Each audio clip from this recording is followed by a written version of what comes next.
How to fix Frak crashing on Steam.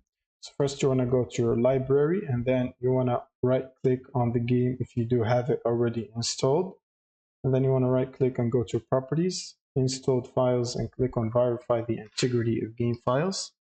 Wait for this process to finish repairing the files. Now you want to click on browse, right click on the game's exe, open up the properties panel, and then you want to go to compatibility and check both of these options right here. Click on apply and OK.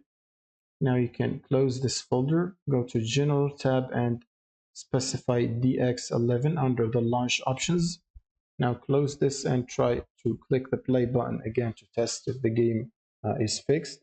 Otherwise, here's what you can do if it still persists. You want to open up your browser, search for redist like this.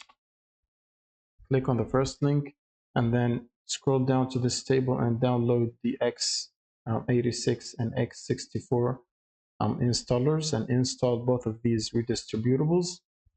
Now once you finish installing them, you will also need to open up your GPU software or app. Now once you download and install these 86 and 64 redistributables, you can simply close Steam and then restart it again as administrator. So right click and run as administrator, and then you can simply run the game again, and that should solve the problem, the crashing issues. And that's pretty much it. Thank you guys for watching and subscribe.